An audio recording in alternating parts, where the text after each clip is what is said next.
this game.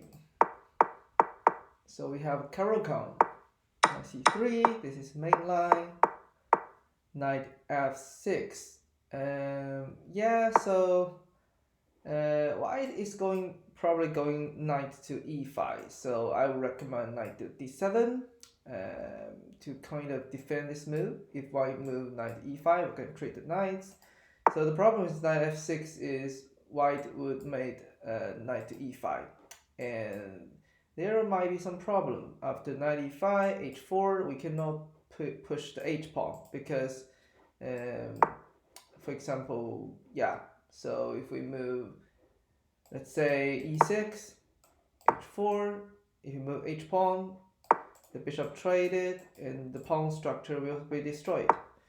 And of course, you can maybe move knight to d7, but I don't really like my light square bishop being traded with a knight. So white will have a light square bishop, pair bishop, and I don't really like that. So I would suggest knight d7. And white play knight d3, knight d7, take bishop, and e6. So we set up a very good structure. This is good. h5, h6, yeah, it's good to stop the pawn pushing down. Bishop d2, queen b6, attack the pawn. Bishop d6, knight e4, knight f6, this is quite good. Attack the queen. Do we have some other move? Maybe queen b5 and queen d5. This is something we can also consider, because we can move the queen to the center and trade with the e4 center queen. Knight f6 is also good. Kick the queen back to d3, and with a5. So now I think we need to think about our king safety. So where should we castle the king? So we can castle to the short side, or maybe to the queen side, and later c5 to attack the center. And if we castle to the short side, then we will attack the black king with c5 or a5. Yeah, I mean it's fine to push the a pawn, but we need to think about, if we push the a pawn, then probably we will not castle to the queen side, because the rook will move to d8. And once our king at the queen side, it's a bit risky to push the pawn. Or maybe we can push the c pawn or rook d8 instead of castling. And when we need it, we can castle to the short side. So a5, pawn g4. But is this losing the... Yeah, we can win the pawn. White lost a pawn. Queen e2, knight f6, rook g1, rook h7.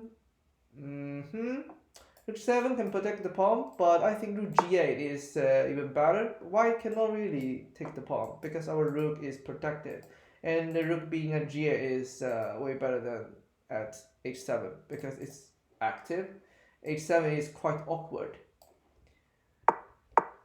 So knight e5, we win another pawn. Good. Bishop c3, and we won 2 pawns. That's great achievement.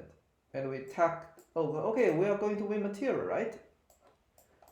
So I think the knight has to go, and we can take the bishop. I mean, knight c4, white can avoid losing pieces, but the pawn structure will be so bad. And knight d2, we can win the bishop.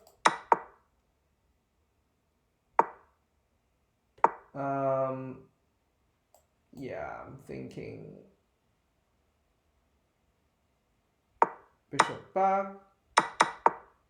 I feel like we have a way to win material. What about knight d2, king go a1, and queen f2? We can attack the rook, so the queen cannot take our e5. So if the queen take, we can take, and we can keep the knight safe. Yeah, this is how we can win material. So now, okay, so now I'm a little bit worried about our king safety. Okay, white sacrifice the rook. Is that, I don't think that's a smart choice. So I'm more worried about rook d3 to be honest. And we cannot castle to the king side. We cannot castle to the queen side because the d file is yeah. If we move the king to e7, yeah, so rook 8 h7 is really passive, and a4 attack our queen here, and the rook to d4. The rook will go to the 7th rank, and we don't have a rook to stop that, so that will be a problem. The d file will be a problem. But white sacrifice the rook. Rook h3, threatening rook f3. But we take the pawn, protect f3, b3, and rook e8. Yeah, that's a good defense. That's a very good defense. And we won the game.